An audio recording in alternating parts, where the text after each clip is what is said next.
Hello everyone, स्वागत है आपका हमारे चैनल एसपी स्पार्क में। दोस्तों, आज की इस वीडियो में आपके 20 ऑब्जेक्टिव क्वेश्चन लेकर आए हैं जो आपके लिए 10th के बोर्ड एग्जाम के लिए काफ़ी फायदेमंद होगा। तो यदि आप हमारे चैनल पर नए हैं तो हमारे चैनल को सब्सक्राइब जरूर कर लीजिए और साथ में बेल आइकन को प्रेस करके नोटिफिकेशन को ऑल कर दीजिए ताकि हमारे सारे वीडियो का नोटिफिकेशन सबसे पहले आपके पास पहुँचे। तो ध्यान रखें, यदि आप बोर्ड एग्जाम 2025 में एलिजिबल है तो आप हमारे साथ बने रहें ताकि हम आपको हर एक ऑब्जेक्टिव क्वेश्चन आपके लेके आते रहें और आप हमारे साथ बने रहें। तो चलिए वीडियो की तरफ बढ़ते हैं। तो आप यहाँ देख सकते हैं यूरोप में राष्ट्रवाद इतिहास चैप्टर फर्स्ट है।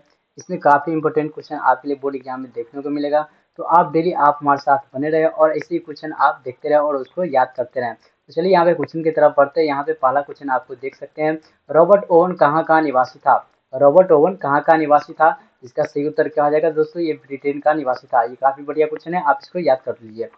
दूसरा क्वेश्चन है, दूसरा प्रश्न है, यंग यूरोप का स्थापना कब हुई।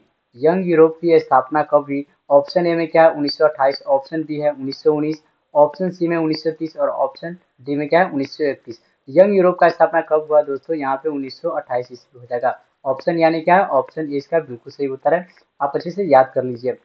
तीसरा प्रश्न है, तीसरा प्रश्न, यंग इटली की स्थापना किसने की थी।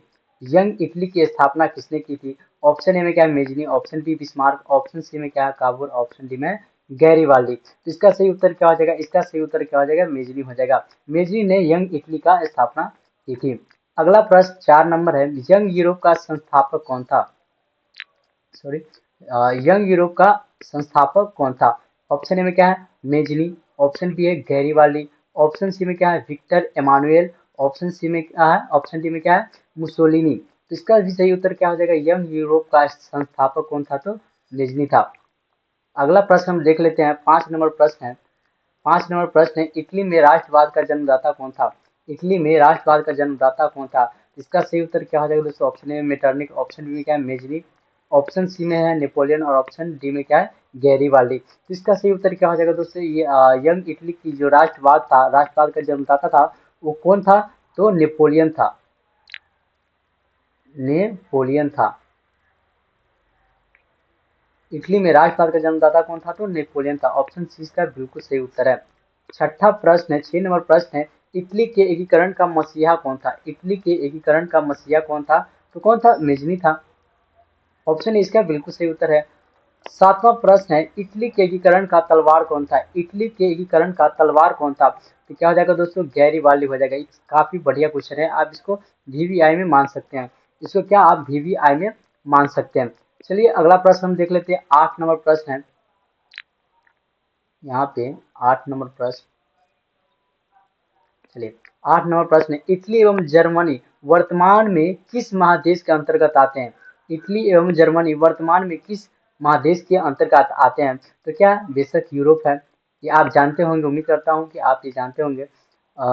9वां नंबर प्रश्न है, जर्मनी एकीकरण के लिए कौन उत्तरदायी था।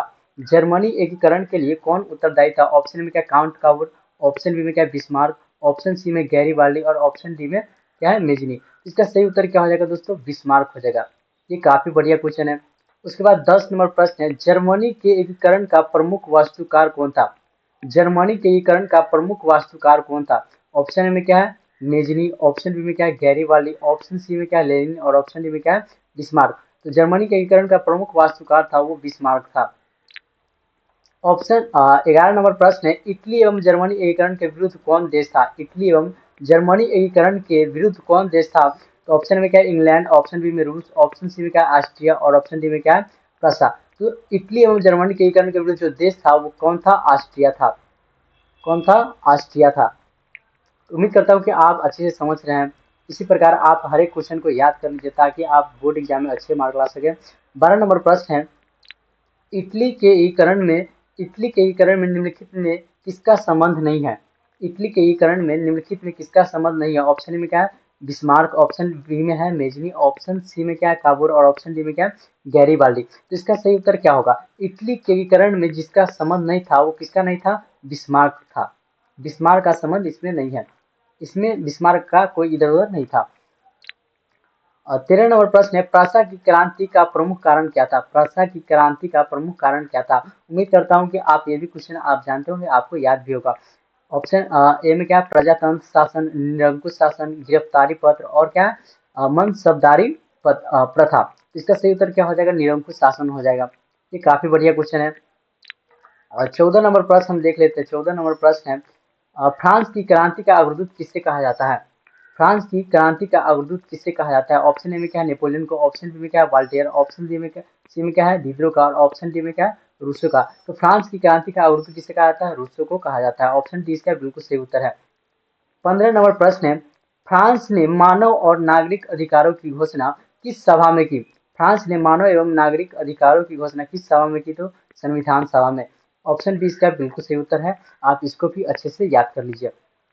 16 नंबर प्रश्न है, फ्रांस में सामंतवाद का अंत कब हुआ? फ्रांस में सामंतवाद का अंत कब हुआ? ऑप्शन ए में 4 अगस्त 1789, 18 नवंबर 1789, 24 सितंबर 1789 और 21 मई 1789। तो इसका सही उत्तर क्या हो जाएगा दोस्तों? 4 अगस्त 1789 में सामंतवाद का यूरोप में अंत हुआ था। फ्रांस में सामंतवाद का अंत हुआ था। ऑप्शन ए इसका बिल्कुल सही उत्तर है। चलिए 17 नंबर प्रश्न को हम देख लेते हैं। 17 नंबर प्रश्न, फ्रांस में किस शासक वंश का पुनर्स्थापना वियना कांग्रेस द्वारा की गई थी? फ्रांस में किस शासक वंश का पुनर्स्थापना वियना कांग्रेस द्वारा की गई थी? तो कौन वंश था? तो यहाँ पे आ जाएगा बुर्बो वंश।